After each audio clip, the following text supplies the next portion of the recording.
Common sense. We all feel like we have it, right? It's that gut feeling, that basic logic we use to get through the day.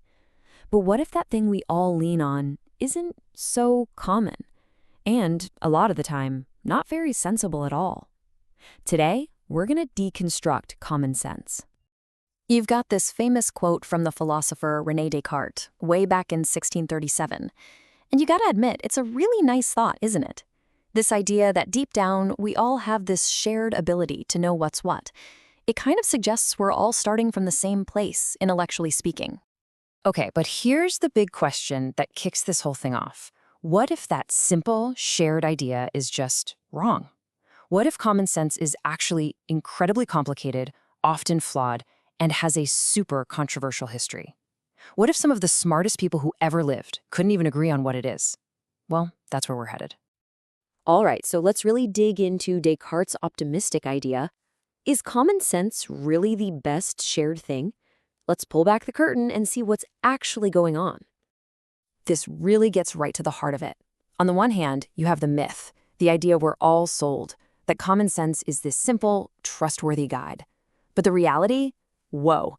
The reality is that it's this messy, complex, and frankly, often unreliable concept that people have been fighting over for centuries. Getting that difference is the whole ballgame. And believe me, this isn't some new debate. For literally centuries, philosophers have been locked in this huge intellectual tug-of-war over what common sense even is, and the rope is still being pulled today. And just look at how much this idea has changed over time. For Aristotle, it was basically a biological tool for making sense of what we see, hear, and touch, something even animals have. Then you fast forward to Descartes, and suddenly it's this high-level, universal reason that everyone's born with. A century later, Thomas Reid sees it as a set of God-given instincts that save us from doubting everything. And then you get to the 20th century, and anthropologists like Clifford Geertz just blow the whole thing up, saying it's not universal at all. It's just a local cultural thing. I mean, what a ride, right? I mean, the fact that they couldn't agree is just wild. Is it a basic sense, like Aristotle said? Is it this noble, universal reason, like Descartes believed, a gift from God? Or just what the people in your town happen to think?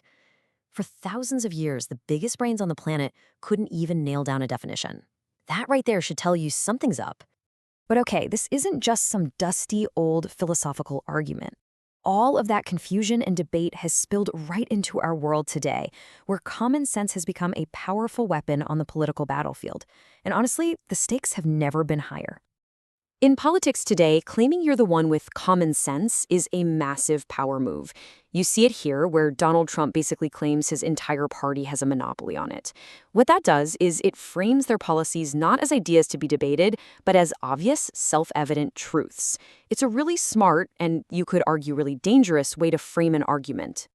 And this is happening all over the world. It's not just an American thing. You go across the Atlantic, and you've got figures like Marine Le Pen in France saying the exact same thing. And the message is loud and clear. If you disagree with me, you're not just on the other side of an issue, you're out of touch with reality itself. You're against the people.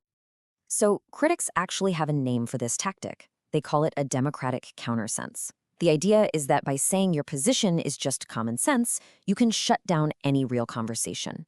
I mean, why would you need to look at data or listen to experts if the answer is just obvious? It's a way to make your opinion feel like a universal fact. And if you look at it scientifically, oh, man, it gets even worse. Psychology tells us that our own personal common sense is just riddled with biases, like the false consensus effect, where we think way more people agree with us than actually do. It champions things that science has proven false, like the whole opposites attract cliché, and study after study shows it's completely different depending on your culture. So in a debate, leaning on it is really just a way to dodge having to show your work. So, if common sense is this philosophical mess, this political weapon, and this psychological minefield, what on earth happens when you try to teach it to a computer? This brings us to the ultimate test of just how tricky this concept is, trying to program it into artificial intelligence. You know, when AI people talk about common sense, they mean something very specific. They mean all that stuff we know without even realizing we know it. Like, you can't push something with a rope, or that leaving your ice cream in the sun is a bad idea. It's like the invisible ocean of knowledge that all of our real thoughts are just floating on top of. And here is a perfect classic example of where it all goes wrong. You can ask a super powerful AI a simple question like this one, and it might come back totally confident and say 30 hours. And you're like, why? Well, because it's just doing math on the words. It doesn't have a mental model of the real world. It doesn't get that you can just hang all the shirts up at the same time. And that's exactly why this is one of the hardest problems in all of computer science. Every approach has a huge downside. It's like trying to build a house with either rubber nails or glass hammers. You've got these giant language models, but they're not reliable. You can try building models with hard-coded rules, but you can't possibly write rules for everything in the world. Or you can try to give an AI a body so it can learn from experience, but that is so expensive and so slow. There's just no easy answer here. So after all of that, after wading through philosophy, politics, and the frontiers of AI, where does that leave us? How should we think about common sense? Here it is. This is the big takeaway. Common sense is not the truth. It's not the answer. It's the starting point. It's that first gut check, that first intuition, that we should then begin to question and test and examine. It's the map you're handed when you're born, but it is not the territory itself. So I'll leave you with this question to think about. The next time you're in a conversation and someone tries to end the debate by just saying, "Come on, it's just common sense," what are you going to ask them? Whose common sense? Based on what? And is it really all that common?